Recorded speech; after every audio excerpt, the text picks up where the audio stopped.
সংস্কার করা হবে গ্রামের পুরনো রাস্তা এবং কালভার্ট, অথচ সেজন্য কোটি টাকায় কেনা হবে ৮০টি কম্পিউটার, সাথে ৩০ লাখ টাকার সফটওয়্যার। শুধু তাই নয়, এই কাজের জন্য আবার পরামর্শকরা নিয়ে নেবেন ১৪ কোটি টাকা। প্রতি কিলোমিটার রাস্তার সংস্কারে ব্যয় ৮০ লাখ টাকা, যা দিয়ে নতুন সড়কই নির্মাণ সম্ভব বলে মনে করেন বিশ্লেষকরা। ভূতরে ব্যয় ধরা হয়েছে কালভার্ট মেরামতেও। স্থানীয় সরকার নির্বাচনের আগে এমন প্রশ্নবিদ্ধ প্রকল্প অনুমোদন হয়েছে সবশেষ একনেকে। আরো জানাচ্ছেন ইমদাদ হোসাইন।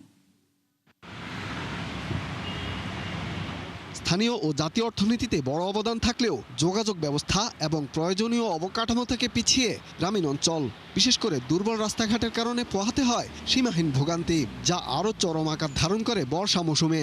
তবে স্থানীয় সরকার নির্বাচনের আগে সেই সংকট পুঁজি করেই সড়ক ও কালভার্ট সংস্কারে ৫,০০০ কোটি টাকার এক প্রকল্প নিয়েছে সরকার। ৫,২২৩ কিলোমিটার গ্রামীণ সড়ক এবং ৭,০০০ মিটার ব্রিজ কালভার্টের এই পুনর্বাসনের প্রকল্প। ওই প্রকল্প থেকে ৩,৮৯৩ কোটি টাকায় সংস্কার করা হবে ৫,০০০ কিলোমিটার পুরনো সড়ক, অর্থাৎ প্রতি কিলোমিটারের জন্য ১.৫ কোটি টাকা। এই টাকায় প্রায় ১ কিলোমিটার নতুন সড়কই তৈরি করা সম্ভব বলে মনে করেন বিশ্লেষকরা।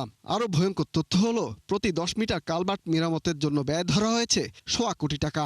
গ্রামীণ সড়কের পুনর্নির্মাণে এত খরচ হওয়া এটা অস্বাভাবিক, কারণ নূতন সড়ক নির্মাণ করতে গেলেই এলজিইডির মোটামুটি এই ধরনের খরচ হয়।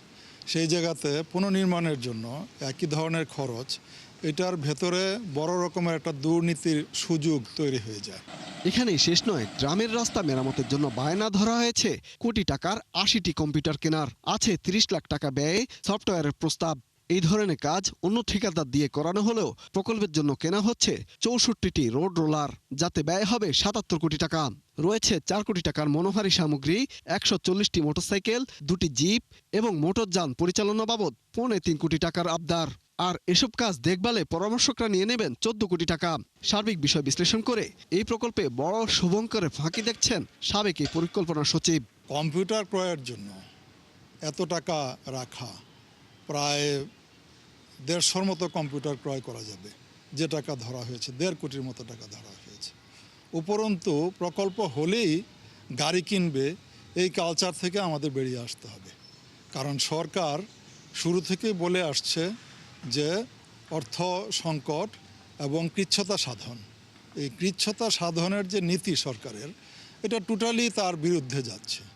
কথায় কথায় প্রকল্পে গাড়ি ক্রয় করা, এই যে ৬ কোটি টাকার উপরে ধরা হয়েছে গাড়ি এবং মোটরসাইকেল সহ এইগুলি ক্রয় করার জন্য, এইখানে একটা সুযোগ নেয় এই সংস্থাগুলি। চলতি অর্থ বছরে শুরু হয়ে এই প্রকল্প শেষ হওয়ার কথা ২০৩০ সালে। ইমদাদ হোসাইন, ৭১, ঢাকা।